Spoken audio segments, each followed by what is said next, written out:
नाज़रीन आदाब। मौर्रिखा 28 मई 2024 मुताबिक 19 ज़िक़ादा 1445 हिजरी के अवधनामा 22 एडिशन में आपका खैर मक़दम है। पेश खिदमत है अवधनामा में शाये खास खबरों की तलख़ीस। खलीज बंगाल से उठे गिरदाबी तूफान रेमन ने मगरबी बंगाल और बांग्लादेश में ज़बरदस्त तबाही मचा रखी है। अब तक मिली जानकारी के मुताबिक बांग्लादेश में ही 10 लोगों की मौत हो गई है। अलावा अजीब कई लोगों के जख्मी होने की भी इत्तला मौसूल हो रही है। मीडिया रिपोर्ट्स के मुताबिक तूफान के बाइस 15,000 मकानात को नुकसान पहुंचा है, जबकि 2 लाख से जायद अफराद को इमदादी कैंपों में भेजा गया है। 77,000 से जायद लोग अब भी रिलीफ कैंप में मौजूद हैं। रियासत भर में सैकड़ों दरख्त जड़ों से उखड़ चुके हैं। पुलिस और NDRF उन्हें हटा रहे हैं। बिजली के खंभे उखड़ जाने की वजह से बिजली का निज़ाम भी दरहम बरहम हो गया है। तृणमूल कांग्रेस के खिलाफ इश्तिहार मामले में कलकत्ता हाई कोर्ट के बाद सुप्रीम कोर्ट ने भी BJP को झटका दे दिया है। अदालत ने इंतखाबी ज़ाब्ता अखलाक की मुबैना खिलाफ वर्जी में तृणमूल कांग्रेस और उसके कारकुनान के खिलाफ इश्तिहार जारी करने से रोकने के कलकत्ता हाई कोर्ट के हुक्म को चैलेंज देने वाली BJP की अर्जी पर समाअत करने से सुप्रीम कोर्ट ने मना कर दिया। इस मामले में अदालत उज़्मा का कहना है कि इस तरह के इश्तिहार बेइज्जत करने वाले हैं। अदालत ने कहा कि आप कह सकते हैं कि आप सबसे अच्छे हैं, लेकिन दूसरों के बारे में गलत बातें नहीं कर सकते। हम आपको इस तरह की दुश्मनी बढ़ाने की छूट नहीं दे सकते। ये कहते हुए सुप्रीम कोर्ट ने BJP की अर्जी को खारिज कर दिया। उत्तर प्रदेश के वजीर आला योगी आदित्यनाथ ने मजहब की बुनियाद पर रिजर्वेशन के मसले पर कांग्रेस समेत इंडिया इत्तेहाद की पार्टियों पर एक बार फिर हमला बोलते हुए कहा कि इस मामले में कांग्रेस की तारीख दागदार है और समाजवादी पार्टी खुशामद की हदें पार करने वाली पार्टी है। मिस्टर योगी ने गोरखनाथ मंदिर अहाते में मीडिया नुमाइंदों से बात करते हुए कहा कि मजहब की बुनियाद पर रिजर्वेशन आईन हिंद की बुनियादी मंशा के खिलाफ और पूरी तरह से गैर जमहूरी अमल है। उन्होंने कहा कि मजहब की बुनियाद पर मुस्लिम रिजर्वेशन को अगर थोपने की कोशिश हुई तो ये मुल्क की सालमियत के लिए चैलेंज होगा। लोकसभा इंतखाबात में कांग्रेस लीडर राहुल गांधी अपने सवालात से PM मोदी NDA के लिए लगातार मुश्किलात पैदा कर रहे हैं। ऐसा ही मुश्किल सवाल उन्होंने बिहार के बख्तियारपुर में एक इंतखाबी जलसे आम के दौरान किया। उन्होंने कहा कि नरेंद्र मोदी जी, आप लंबी लंबी तकरीरें मत कीजिए, सिर्फ इतना बता दीजिए कि आपने बिहार के नौजवानों के लिए कितना रोजगार दिया है। PM मोदी को मुखातब करते हुए उन्होंने कहा कि आपने 2 करोड़ नौजवानों को मुलाजिमत देने की बात की थी, लेकिन किसी को भी मुलाजिमत नहीं दी। पहले नौजवान फौज और पब्लिक सेक्टर में जा सकते थे, लेकिन आपने तमाम रास्ते बंद कर दिए। राहुल गांधी ने आज दावा किया कि लोकसभा इंतखाबात के बाद मिस्टर नरेंद्र मोदी दोबारा वजीर आजम नहीं बनने वाले हैं और तब ED उनसे अडानी के साथ लेन देन पर पूछगछ करेगी। साबिक वजीर आजम HD देवेगौड़ा के पोते प्रज्वल रेवन्ना का एक ताज़ा बयान सामने आया है, जिसमें उन्होंने जानकारी दी है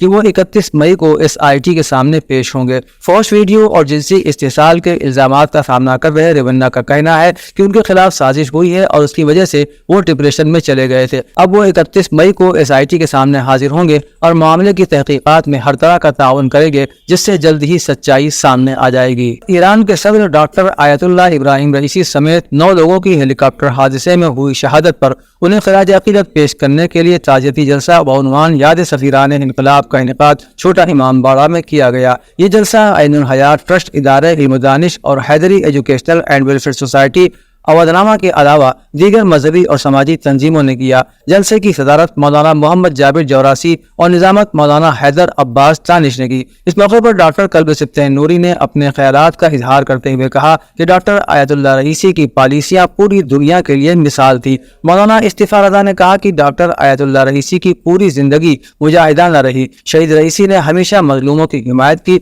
रईसी साहब की शख्सियत हमारे लिए आइडियल बन सकती है। अवधनामा के शकील रिजवी ने खिताब करते हुए कहा कि डॉक्टर आयतुल्लाह रईसी हमारे मुल्क हिंदुस्तान के साथ तिजारती और सकाफती रिश्ते मजबूत करने के हामी रहे। हिंदुस्तान ने भी उनकी दोस्ती को कबूल किया। SCO का मेंबर बनने के लिए ईरान की मदद की और उनकी शहादत पर हिंदुस्तान ने न सिर्फ एक दिन का शोक मनाने का ऐलान किया, बल्कि नायब सदर जगदीप धनखड़ ने ईरान जाकर ईरानी सदर को खराज अकीदत पेश किया। मरकजी वजीर दाखिला अमित शाह ने पीर को लोकसभा के आखिरी मरहले की इंतखाबी मुहिम में उत्तर प्रदेश के कुशीनगर जिले में एक इंतखाबी रैली से खिताब करते हुए कहा कि इस मुल्क में मजहब की बुनियाद पर रिजर्वेशन को नहीं आने देंगे। उन्होंने दावा किया कि मेरे पास 5 मरहलों के आदाद शुमार हैं। इन 5 मरहलों में मोदी जी 310 सीटें पार कर चुके हैं। उन्होंने कहा कि इस 4 जून को राहुल बाबा की पार्टी 40 भी नहीं पार कर पाएगी और अखिलेश बाबू 4 सीटें भी पार नहीं कर पाएंगे। उत्तर प्रदेश BJP इकाई के नायब सदर और MLC विजय बहादुर पाठक ने आज यहाँ कहा कि समाजवादी पार्टी اور کانگریس بابا صاحب کا آئین اپنے ووٹ بینک کو خوش کرنے کے لیے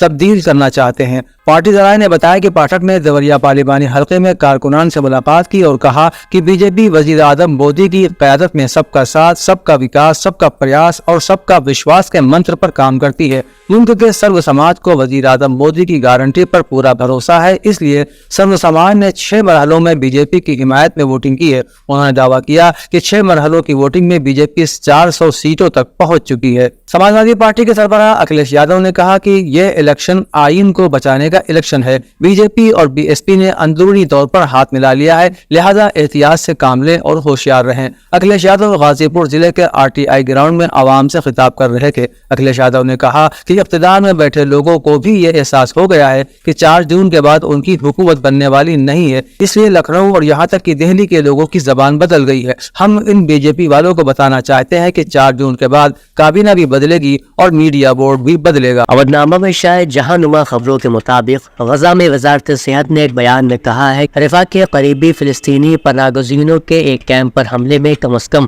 75 فلسطینی جان سے چلے گئے، جبکہ زخمیوں میں بیشتر بچے اور خواتین شامل ہیں، اور اسے خوفناک قتل عام قرار دیا ہے۔ اسرائیلی افواج نے بے گھر افراد کے خیموں کو نشانہ بنایا۔ اسرائیلی فوج نے 2000 پاؤنڈ وزنی بموں کا استعمال کیا، جس کے نتیجے میں آگ لگ گئی اور بیشتر افراد نے موقع پر ہی دم توڑ دیا۔ واضح رہے کہ غزہ کی وزارت صحت نے اتوار کو ہی ایک بیان میں بتایا تھا کہ غزہ پر اسرائیلی فوج کے حملے میں کم از کم 35,984 فلسطینی شہری جان سے جا چکے ہیں، جبکہ 80,643 زخمی ہوئے ہیں۔ آئرلینڈ، ناروے اور اسپین نے 28 مئی سے فلسطین کو باضابطہ طور پر ریاست تسلیم کرنے کا اعلان کر دیا ہے۔ اس بات کا اعلان آج یورپی ملک بیلجیم کے دارالحکومت برسلز میں ان تینوں ممالک کے وزرائے خارجہ کی جانب سے کی جانے والی ایک مشترکہ پریس کانفرنس کے دوران کیا گیا۔ غیر ملکی خبر رساں ادارے نے رپورٹ کیا کہ پریس کانفرنس کے دوران ہسپانوی وزیر خارجہ نے کہا کہ کل ہم ناروے اور آئرلینڈ کے ساتھ مل کر فلسطینی ریاست کو تسلیم کرنے کا باضابطہ اعلان کریں گے۔ حماس اور اسرائیل کے درمیان ثالثی کروانے والے ملک قطر نے کہا ہے کہ غزہ کے جنوبی شہر رفح کے قریب اسرائیل کے تازہ حملے جنگ بندی اور یرغمالیوں کی رہائی کے معاہدے کے لیے بات چیت میں رکاوٹ بن سکتے ہیں۔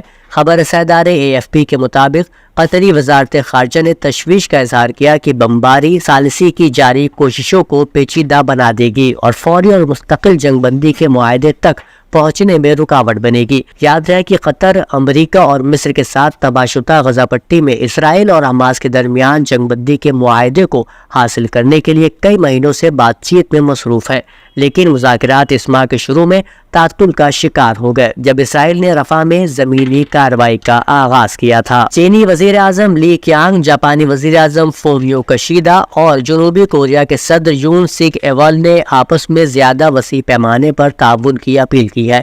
پیر کے روز ہونے والی یہ سمٹ تقریباً 5 سال کے دوران پہلی سے فریقی میٹنگ تھی۔ ان تینوں ملکوں کے رہنماؤں نے سمٹ کے بعد ایک مشترکہ پریس کانفرنس سے خطاب کیا۔ چینی وزیر اعظم نے اس سمٹ کو ایک نئی شروعات قرار دیتے ہوئے ملک پر کثیر جہتی کو فروغ دینے اور تجارتی تحفظ پسندی کے خلاف لڑائی کی اپیل کی۔ چین کی سرکاری خبر رساں ایجنسی زینوا کے مطابق چینی وزیر اعظم نے اقتصادی اور تجارتی مسائل کو سیاسی داؤ پیچ یا سیکیورٹی کے معاملات میں تبدیل کرنے اور تحفظ پسندی کو مسترد کرنے کے ساتھ ساتھ سپلائی چین کو الگ کرنے یا منقطع کرنے کی بھی مخالفت کرنے پر زور دیا۔ سیول میں میٹنگ کے بعد مشترکہ پریس کانفرنس سے خطاب کرتے ہوئے جنوبی کوریا کے صدر یون نے شمالی کوریا کی جانب سے ایک جاسوس سیٹلائٹ خلا میں بھیجنے کے خلاف سخت بین الاقوامی رد عمل کا مطالبہ کیا ہے۔ اودھ نامہ میں شائع مضامین کو مکمل طور پر پڑھنے کے لیے اودھ نامہ کی ویب سائٹ www.awadhnama.com پر وزٹ کریں اور ای پیپر پر کلک کریں۔